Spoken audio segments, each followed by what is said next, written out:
मुख्यमंत्री माझी लाडकी बहीण योजनेसाठी जर तुम्ही ई-के-वाय-सी अजूनपर्यंत केली नसेल, तर लवकरात लवकर करा आणि ई-के-वाय-सी करताना एक गोष्ट सांभाळून तुम्ही रात्रीच ई-के-वाय-सी करा, ठीक आहे. रात्री 12 वाजेनंतर ई-के-वाय-सी करा किंवा पहाटे लवकर उठून ई-के-वाय-सी करा. म्हणजे तुम्ही जी ई-के-वाय-सी करताय ना, ती सक्सेसफुली फर्स्ट अटेम्प्टमध्येच होऊन जाईल.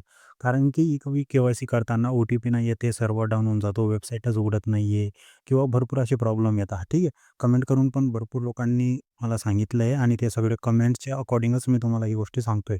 आणि कोणीही जे जर तुमच्या मनात ज्या शंका आहे, की कुठं हो करायचं आहे, की नाही करायचं आहे, ते सगळ्या प्रश्नांची उत्तरं आज तुम्हाला या व्हिडिओमध्ये भेटणार आहे आणि step by step he KYC कशी करायची ते कंप्लीट माहिती तुम्हाला भेटणार आहे. तर चला व्हिडिओ सुरू करूया. तर मुख्यमंत्री लाडकी बहीण योजनेच्या ज्या ऑफिशियल वेबसाईटवर आल्यानंतर मुख्यमंत्री माझी लाडकी बहीण योजनेचा लाभार्थी के-वाय-सी प्रक्रियावर करण्यासाठी इथे क्लिक करा. तर या बटनावरती तुम्हाला क्लिक करायचं आहे. तर इथं तुम्हाला जे लाभार्थी आधार क्रमांक लिहिला आहे, इथं तुम्हाला आधार कार्ड नंबर टाकायचा आहे. ठीक आहे. या जागेवर त्या महिलेचा आधार कार्ड नंबर टाकायचा आहे. त्यानंतर हा जो कॅप्चर आहे तुम्हाला इथं टाकायचा आहे आणि मी सहमत आहे या बटनावरती क्लिक करून ओ-टी-पी पाठवा या बटनावरती तुम्हाला क्लिक करून द्यायचं आहे. त्यानंतर तुमच्यासमोर एक ओ-टी-पी येईल.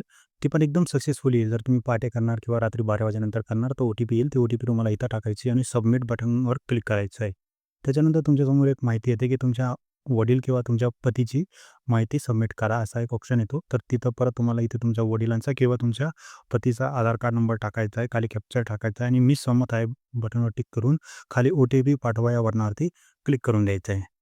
त्याच्यानंतर ओ-टी-पी आल्यानंतर तुम्हाला ओ-टी-पी इथं टाकायचा आहे आणि सबमिट करा या बटनावरती क्लिक करायचं आहे. त्याच्यानंतर तुमच्यासमोर असा इंटरफेस येतो.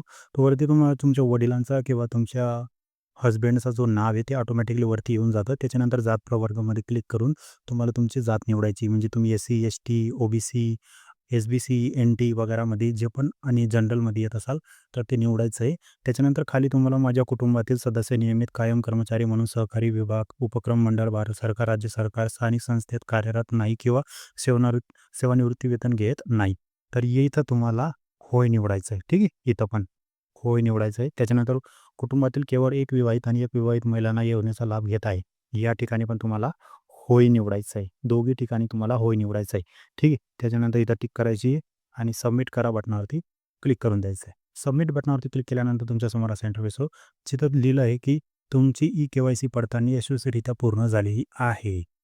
तर या प्रकारे तुम्ही घरबसल्या तुमची ई-के-वाय-सी प्रोसेस जी आहे करू शकता आणि तुमचे जे प्रश्न होते, की सर्व्हर डाऊन होऊन जातो किंवा ओ-टी-पीज येत नाही, तर त्यांचा सोल्युशन मी तुम्हाला सांगितलं, की रात्री तुम्ही के-वाय-सी करा पहाटे 4 वाजता, 5 वाजता.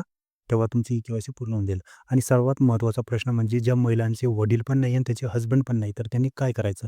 तर या प्रश्नाचं उत्तर तुम्हाला आमच्या नेक्स्ट व्हिडिओमध्ये नक्की सांगितलं जाईल. जसं आम्हाला सरकारकडनं कुठलीही माहिती भेटेल, त्यानुसार आम्ही तुम्हाला गाईड करू, तुम्हाला माहिती देऊ. तोपर्यंत आपण चॅनल सबस्क्राईब करून ठेवा आणि बेल आयकॉन प्रेस करून ठेवा. जसे मी तुम्हाला व्हिडिओ अपलोड करेल, तुम्हाला भेटून जाईल आणि तुम्हाला कुठलाही अडचण येणार नाही. तोपर्यंत जर तुम्हाला अजूनपर्यंत या प्रश्नाचं उत्तर भेटलं नसेल, तर तुम्ही के-वाय-सी करू नका, जेणेकरून तुमचे हप्ते बंद होणार नाही. ठीक आहे. सरकारकडनं लवकरात लवकर या प्रश्नाचं उत्तर दिलं जाईल. आम्ही त्यांना आर-टी-आय लावला आहे आणि त्यांना टॅग करून प्रश्न पण विचारला आहे. पण त्यांचे अजून रिप्लाय वगैरे काही आलेलं नाही. ते जसे आले तर आम्ही तुम्हाला नक्की सांगू. तुम्ही चॅनल सबस्क्राईब करून ठेवा फक्त बस.